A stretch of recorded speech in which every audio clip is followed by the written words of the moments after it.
Hey guys, welcome back to another Bassmaster Fantasy Fishing pick event. We're headed to the St. Lawrence River. I'm not headed to the St. Lawrence River. I'm headed out west to fish the California Open. So we're not on the couch this time. It's just going to be me, and I'm going to have Bradley Hallman and Todd Castledine on the phone. We're going to be talking about our picks for fantasy fishing this week. You know, they're going to the St. Lawrence River. That place has a lot of big smallmouth bass, but it also has largemouth, and largemouth definitely have played the last few times that they've gone there, and I think you're going to see a mix of it this time as well. They've changed the location as far as where they are launching the tournament out of, so that's also going to play into it as well. You're going to see a lot of big smallmouth across the stage this week. Those guys always catch them when they go up there. So I'm going to go ahead and bring Todd and Bradley on, and we're going to get our picks started. Hey, guys, welcome on. Y'all just got back from a trip with Scott Martin in Florida. So tell us a little bit about that, Bradley. What did y'all catch, and how did that trip go? Dude, you've been rolling with SMC crew for longer than Todd and I have, and you know how it is. It's like lifestyles the rich and famous anytime you're around Scott. And the calendar's pretty busy, you know. We stay busy all day long with the clock. You know, you start early in the morning, we come in late. There wasn't much time for sleep, but we had a great time, caught a lot of fish. Todd ended up probably getting the best of all of us on the boat with some pretty nice tuna catches. Todd, tell us about that. What kind of tuna was it? We caught sorry. Yeah, we had some blackfin tuna. Sammy out there. Sammy got us out there on some nice tuna, man. It was awesome. They're exploding all around us. Man, I looked up, and there's some videos of it, man. You look up, and man, there'd be 3 or 4 guys all freaking hooked up, man. And it was like a merry-go-round, man. You just see guys going under people, over people, around people, like rods around. It was pandemonium out there a couple of times, man. Like it was nuts, man. And what was crazy is you'd catch one, or you'd have so many of them on, and then a shark would eat one, a guy would break off on one. I mean, I honestly never knew what was going on. It was that kind of fun. That's awesome. You know, I hate I missed that trip. I had some stuff going on at the house. I was trying to help my wife get some of her nursing school stuff out of the way, so I had to miss the trip. I hate it. Like, I wanted to be there so badly. But duty calls. But like I said, I'm headed out west. I'm headed to Clear Lake, which, well, like I said, is the top bass fishing destination for the decade for Bassmaster.com. But this week, guys, we're talking the St. Lawrence River, but not to get too far ahead of ourselves, let's talk for a second about the last event that we had at Lake Eufaula. We all had a pretty good event as far as our picks went. Todd actually, I think, picked the winner, and both Bradley and I picked second place, which I think's kind of a big deal. Like, I think we're on to something here. We did. We had a really strong week, no doubt. And, you know, I think you and Todd both crushed me. And that week I had one guy that I was off on. You guys had somebody in every group almost that was in the top 10. Yeah, it was a solid week. I think I finished with a really high ranking. Not like I wasn't in first by any means, because I didn't pick Buddy Gross, which I don't know. Like, maybe I'm just missing the boat there. Like, Buddy is just dominant when it comes to those deep water tournaments right now. I mean, he's definitely been on a roll as far as that goes. For sure. So let's go ahead and get the St. Lawrence River picks in. Todd, let's start with you. I think we started with Bradley last time. Let's start with you. Who is your Group A pick? Yeah, this was I'll be honest with you guys. Like, after this one, it was fairly easy for me. But this one was tough because basically Group A was just right, and then they threw in a couple guys from up north, and I think one of them, I'll be honest with you, I'm not really too sure about if he actually is from up there or just happens to live up there. But I haven't picked this guy yet all year, which is amazing. And you'll understand why when I pick this guy. Like, I have not picked this guy one time all year. But I went with Scott Canterbury. because there were so many picks, I really didn't know who to choose from. So it was like, man, I kind of went with them because I've been to the St. Lawrence River. I went up there last year after our Champlain event just to fish. And I never fished. I sight fished them up.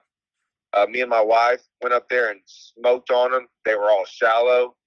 And it was kind of one of those places I think you can kind of catch some shallow and some deep. I know we're a little bit later on in the year, but it just seems like I just feel like he's going to figure them out. For some reason, I just feel like he's going to go figure them out. And it doesn't have to be like a deep or shallow. It's just if you can figure them out up there, I think you can win. Oh, yeah, no doubt. Who do you got, Hallman? Who's your pick for Group A? Well, like I say, the big curveball on this one was they're not allowed in Canada waters at all this tournament. Is that correct? I'm almost positive you're right there. Wait, what? Yeah, they're not allowed in the Canadian waters, I don't believe, in this event. Okay. And most of the guys that I know, I've heard some of the grumbling, and the joke is that, like, dude, all my points, all my waypoints, my numbers are all over in Canada. I don't even know how to catch one in the U.S. But some of that's just joking around, and I look for this tournament to be just as strong as it usually is. Man, Jamie Hartman is strong in New York. We all know it. He was the obvious pick in the Group A, and I'm taking him. So I went. Hartman is really, and this is what I'm going to talk about is strategy here. So when you're kind of behind the 8 ball right now, Bradley is definitely kicking our butt, Todd. He's had a very strong year. Even though he had a little bit of a slip up at Eufaula, he's still way ahead of us in points as far as overall points. And I've got to make up some ground. So I'm not going to pick Jamie Hartman, even though he's the obvious big pick in this group. I'm actually going to go with Chad Pipkins at 4.9%. I think Chad is due for a really big event up there. Definitely a smallmouth killer, like always catches smallmouth, and he's really good at figuring them out. I think if anybody's stuck on one side of the river and has to figure them out, I think that guy's going to do it. No doubt about it. I mean, he's very low owned, which is kind of shocking to me, especially because he's had a pretty good year so far. I think he's going to have a blowout event, no doubt. Todd, who is your dark horse in that group? I'll be honest, when I look at these, I rarely look at the numbers next to their names. Like, I just go down the names and look, and sometimes it makes me change my pick, just a little bit. But I was about to pick Matt Airy for this event, and I saw 2.4, so it kind of works out like that was going to be my pick, my first or second pick. So at 2.4, I think that's a pretty good underdog pick. Yeah, I do too. Well, who do you got, Bradley? Who did you pick? Because you're kind of breaking up there. I didn't hear you, Upshaw. Who was your pick? Chad Pipkins. Okay, Chad Pipkins. That's a good pick. I'm going to take Shane LaHue. He's only at 0.4. And I think LaHue was LaHue was finished 19th here last year. So we all know how strong a fisherman LaHue is. And this is just kind of play. So, yeah, I like Shane at that low. If you're trying to make up points, he's a good pick. No doubt. I actually went my pick was originally Matt Airy as well. Because I know he's a really strong smallmouth fisherman. He has that knack for trying to figure things out when the bite's kind of tough. And he's not afraid to pick up a spinning rod and real light line. So he was definitely my dark horse as well. Let's go ahead and move on to Group B. Let's go ahead, Bradley, go ahead and take it off for us. I kind of went off the radar a little bit here. He's only 5'9", but he finished well here last year. He finished 11th, almost inside top 10. I'm taking Bill Lowen. A lot of what Todd just said, a lot of times these fish are shallow, visually see them. Lowen's a shallow guy. Probably why he did well here last time. From Indiana, so, it's not like it's just way out of his element. Lowen. All right. What do you got, Todd? Like I said, I never looked at the numbers, so I just picked them. And I will say, we kind of talked about this earlier, like which groups were hard. This one was different too, but I went Paul Mueller, and really, I just like the way he fishes. Sometimes I've seen him catch them deep, but man, it's really just that Lake Lanier tournament. That Lake Lanier, and I know we're talking spots, smallmouth, but like, the light line, figuring them out that way, that same style will work here. I like the Mueller pick. He was definitely in my top 2 picks out of this bracket. I actually went with Gerald Swindle.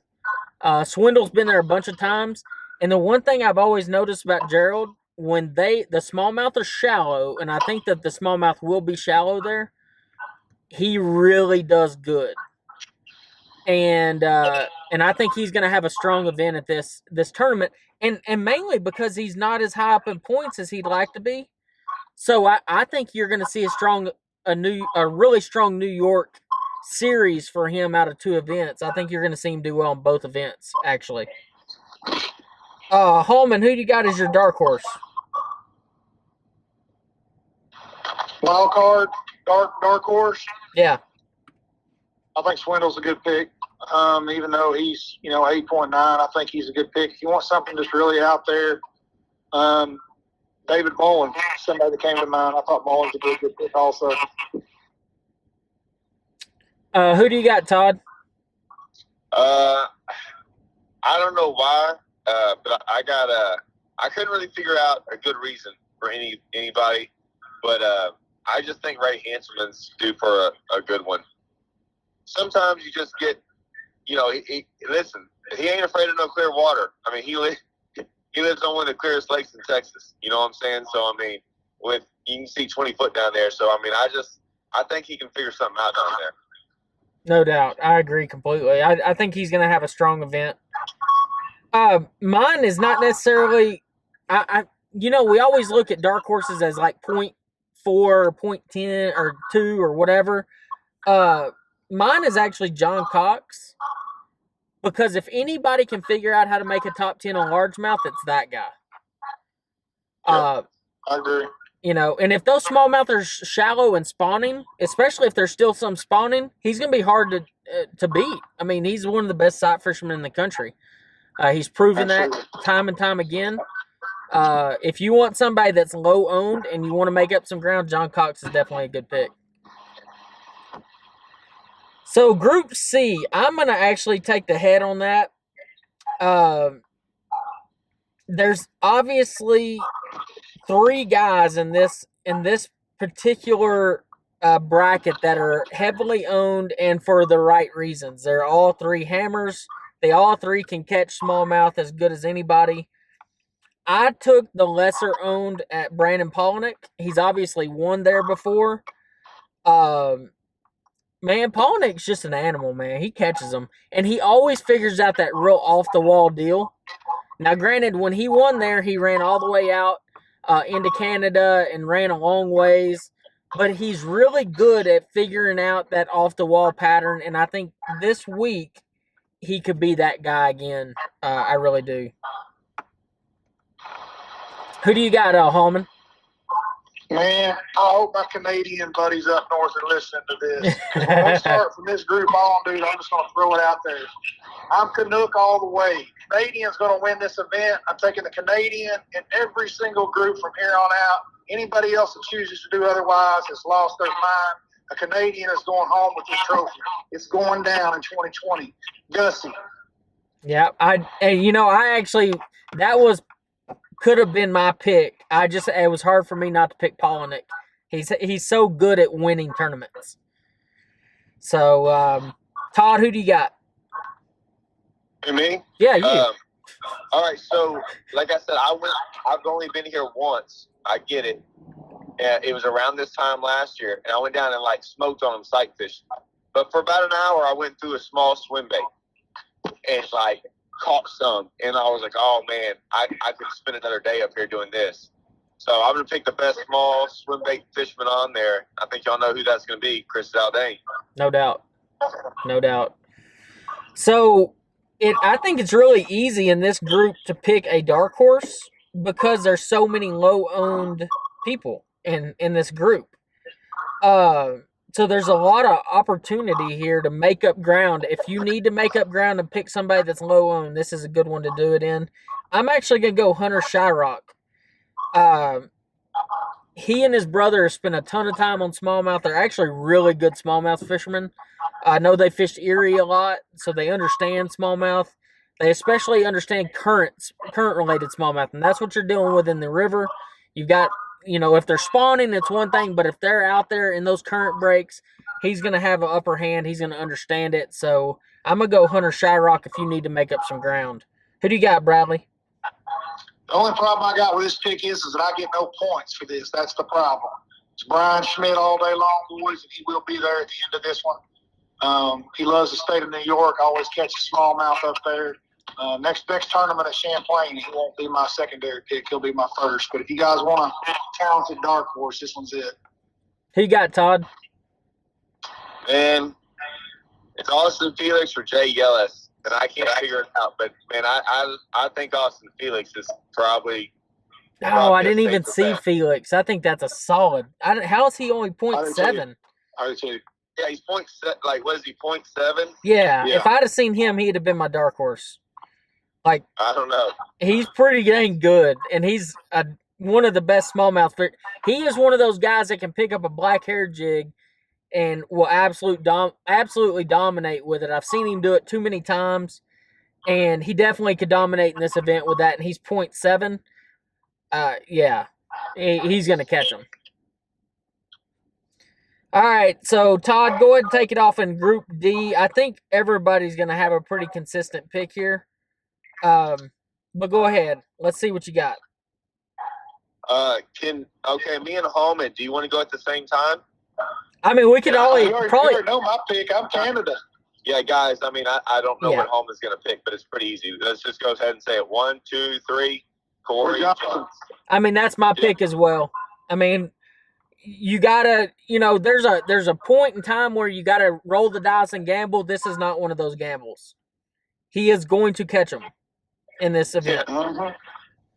So, actually, this is probably one of those where go ahead and pick your dark horse, Todd. I should have just started dark horse because I knew who you were going to pick as your primary. Man, I think Destin DeMarion. Okay. Guy from up north. Like, a lot of people don't know him. He fishes down there in Florida a lot, but he lives up there. I mean, I think he's a good dark horse pick. Oh, who you got, Bradley? You kind of got mine there. Sorry. Yeah. I've been so hung on the Canadian boys that I just hadn't paid attention to anybody else. Oh, Steve Kennedy all day long. I think Steve was top 10 here last year. Steve Kennedy all day long. So, I actually have one that is going to really surprise you, I think. I'm going Kobe Krieger.